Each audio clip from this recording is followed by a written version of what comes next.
이번 영상은 지난주 실제 매수와 매도를 한번 끝마치고 또 금요일날 추가 매수를 해서 보유 중인 이 DB 하이텍이란 종목을 갖고 우리가 일봉 차트상 그리고 또 분봉 차트상 종목을 접근하는 그런 다양한 기준들에 대해서 말씀을 드리도록 하겠습니다. 이번 영상은 1편으로 일봉 차트에 이렇게 초점을 둬서 말씀을 드릴 텐데, 지금 실질적으로 이 종목은 이렇게 보게 되면은 이 유튜브 특별 멤버십 회원님들을 대상으로 3월 16일 지지난주였죠. 이 3월 16일 목요일 날 이렇게 10시 25분에 함께 공부를 한 그러한 종목입니다. 그래서 이 종목이 실제 어제 19.41%나 이렇게 상승을 하였는데, 금요일 날 어제였죠. 그런데 제가 들고 있는 수익률은 4.6%밖에 되지가 않습니다. 실제 한번 매수하고 매도를 잘못해서 참 속쓰린 종목인데, 일단 일봉 차트상 매수한 지점 그리고 분봉 차트상 어제 매수한 지점은 2편에서 이렇게 살펴보도록 하겠습니다. 그래서 현재는 수익률이 4.6%밖에 되지 않는 참 안타까운 그러한 상황입니다. 자, 그러면은 바로 이 종목이 우리가 접근했던 날짜가 이렇게 3월 16일이었죠. 거기에 이제는 마크를 한번 해보면은 바로 요 캔들입니다. 요 3월 16일자 캔들. 자, 이렇게 봤더니 느낌이 잘 안 오시죠? 요때 매수한 날짜로 이렇게, 왜냐면 지금 금요일 날 장대 양봉이 나왔기 때문에 이렇게 그것을 보면서 보면은 좀 느낌이 다를 수가 있습니다. 그래서 실제 매수한 요 날짜로 이렇게 돌아가 보면은 참, 여기서 매수를 했을 때 이제는 매수를 했다고 여러분들이 이 종목 내가 과연 여기서 매수를 할 수 있을 만한 그런 차트적인 요소가 있을까? 한번 조금 간단하게 좀 짧은 시간 한번 생각을 해보시기 바랍니다. 요 노란색 3월 16일 목요일 날 요때 나 같았으면 이 종목을 매수를 할 것인가? 그렇죠? 자, 그런데 여기서 학습용 종목으로 우리 이제 특별 멤버십 회원님들하고 접근을 한 것은 요 내용을 한번 보도록 하겠습니다. 오늘은 지금은 1편 이 한 종목을 매수할 때 보게 되는 다양한 일봉 차트 요소들, 그렇죠? 저는 개인적으로 지금 영상을 보시는 이 여러분들에게도 많은 사람들의 종목을 매수하는 기준들을 꼭 여러 내용들을 함께 보셨으면 좋을 것 같습니다. 그 중에서 나하고 맞는 것들을 꼭 자신 것을 만들어서 실제 매매에 활용하는 것은 매우 중요하기 때문입니다.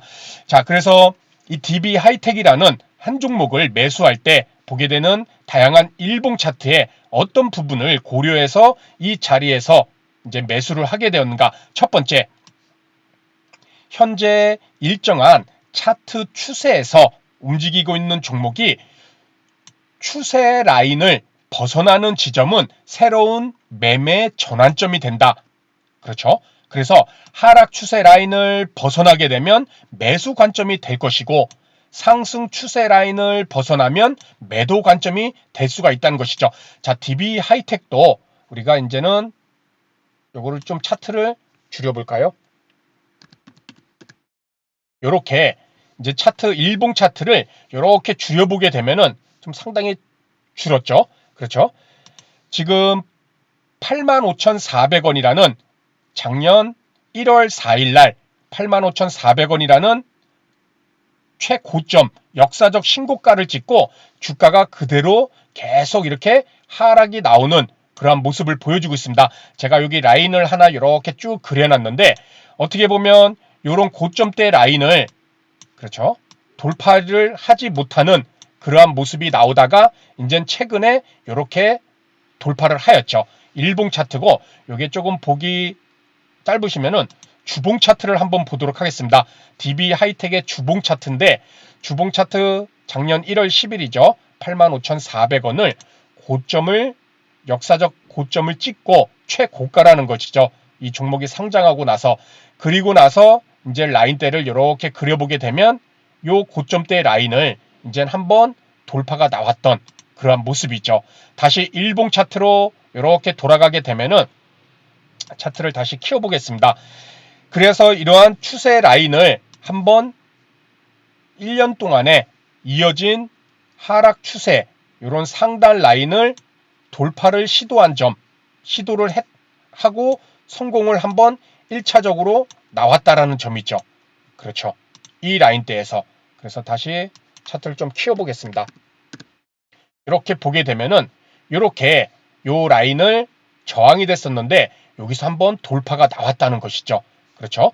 그래서 첫 번째는 우리가 현재 일정한 차트 추세, 이 종목은 계속해서 작년 1월부터 하락 추세를 유지를 하고 있었죠. 고점을 돌파를 못하고 있었다. 그렇죠. 그런데 최근에 이렇게 3월 8일 날 그 고점을 한번 돌파를 성공을 하고 다시금 눌림이 나왔다는 것이죠. 이랬을 때 이렇게 한번 고점을 돌파를 한번 성공을 한 종목은 우리가 관심을 갖고 볼 필요가 있다. 왜냐하면 추세 자체가 바뀌는 지점이기 때문에 그럴 때는 새로운 매수든 매도든 전환점이 될 수가 있다는 것이죠.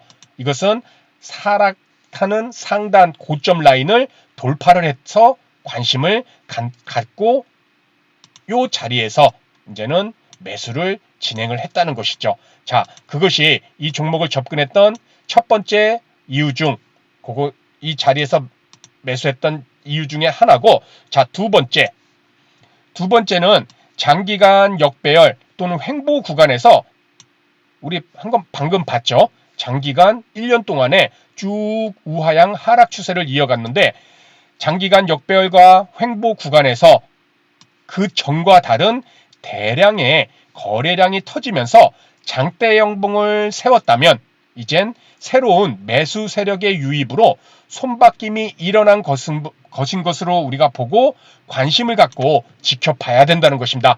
이 노란색 캔들에서 이렇게 3월 16일 목요일 날 노란색 캔들 차트를 좀 키워보겠습니다.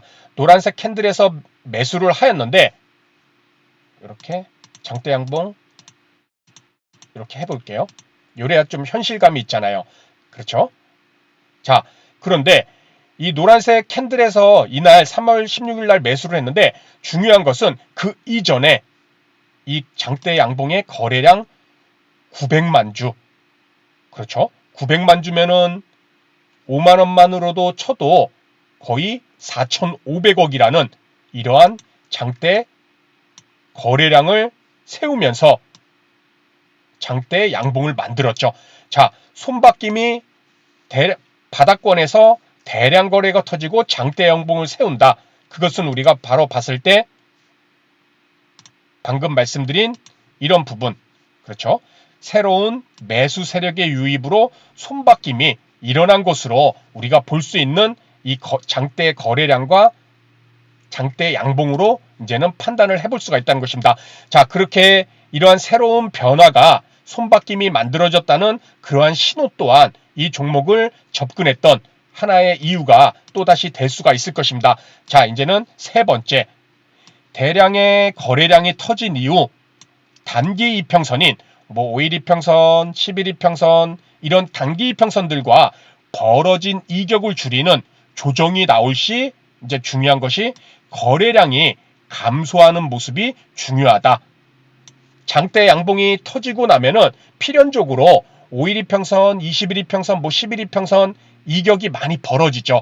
이렇게 장대 양봉 하나 세우고 나면은 그 아래에 이제 5일 이평선, 20일 이평선이 머무르기 때문에 이렇게 이격이 많이 벌어집니다. 그래서 보통 이격을 줄이는 이런 하락이 나올 수도 있고 또 이격을 줄이는 단봉들, 그렇죠? 고점에서 크게 빠지지 않고 요런 단봉들, 우리 이거 뭐라고 그러죠? 그렇죠. 고가놀이라고 그러죠. 조정도 이런 고가놀이가 나오는 주가가 크게 빠지지 않는 기간 조정에 고가놀이가 있고 이렇게 DB 하이텍처럼 주가가 빠지는, 그렇죠, 가격 조정이 이렇게 나올 수도 있다는 것입니다. 이러한 가격 조정이든 기간 조정이든 고가놀이가 나올 때 거래량이 감소하는 것이 매우 중요합니다. 왜냐하면은 거래량이 줄어든다는 것은 장대 양봉 때 대량 거래량이 터진 시점에 매수 세력이 나가지 않았음을 우리는 유추해 볼 수 있다는 것이죠. 여기에 장대 양봉 세울 때 대량의 거래량이 터지고 조정이 나올 때 이 거래량만큼의 거래가 터지지 않고 거래가 줄어든다는 것은 여기 들어온 매수 세력이 아직 빠져나가지 않았구나. 그러면은 관심을 갖고 거래량이 줄어들고 조정이 마치는 시점까지 계속 관찰을 해볼 필요가 있다는 것입니다. 자, 그리고 난 다음에 네 번째.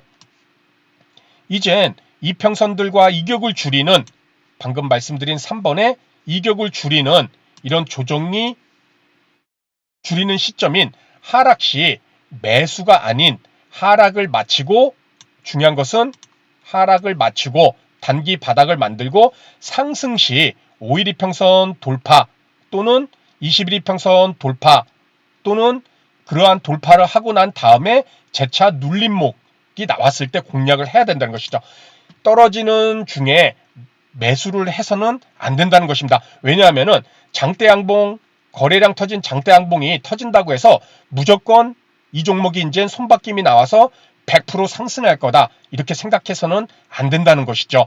여기서 분명히 또 추가적인 하락도 나올 수가 있을 것입니다. 우리가 어디까지나 차트를 봤을 때는 유추와 또 과거의 차트의 모습을 보면서 확률적인 자리를 만들어가는 것이지, 그것이 꼭 그렇게 될 것이라는 확신을 가져서는 안 된다는 것이죠.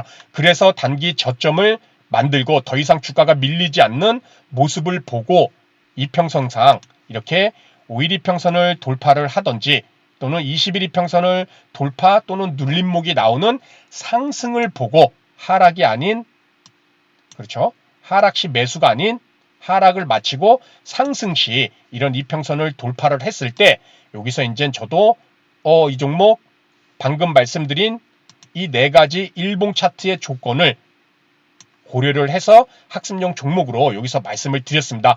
자, 그리고 나서 이제는 조금씩 꼼지락꼼지락 상승을 하다가 저는 안타깝게도 요 목요일날 좀 정리를 하였죠. 여기 목요일날 오르기 바로, 어제 장대양봉 터지기 바로 요 21이평선을 이탈할 때 참 안타깝습니다. 그렇죠? 자, 그리고 나서 어제 이제는 이렇게 장대양봉을 세웠는데, 자, 우리가 그래서 일봉 차트로 특정 종목을 한 종목이라도 매수를 했을 때는 차트상으로 이 한 종목의 이러한 좀 다양한 내용들이 이렇게 적용이 돼서 한 종목을 매수할 때 기준이 됐음을 이렇게 제가 설명을 드렸습니다. 자, 처음에 말씀드렸듯이 이렇게 다양한 투자자들의 이런 매수 관점을 우리 여러분들도 이렇게 하나씩 머릿속에 갖고 계시면서 나에게 맞는 부분은 꼭 머릿속에 기억을 해두시고 실제 매매를 하실 때, 또 종목을 분석을 하실 때 활용을 한번 해보시기 바랍니다. 그것이 바로 우리가 차트를 공부하는 목적이 될 수 있으리라 생각됩니다. 그래서 오늘 내용은 여기서 마치도록 하고요. 2편에서는 어제 매수한, 지금 4.6% 그나마 조금 어제 매수해서 수익을 갖고 있는데, 그것을 매수했을 때 분봉 차트의 흐름을 2편에서 말씀을 드리도록 하겠습니다. 그래서 다음 시간에 더 좋은 내용으로 인사를 드리도록 하겠습니다. 감사합니다.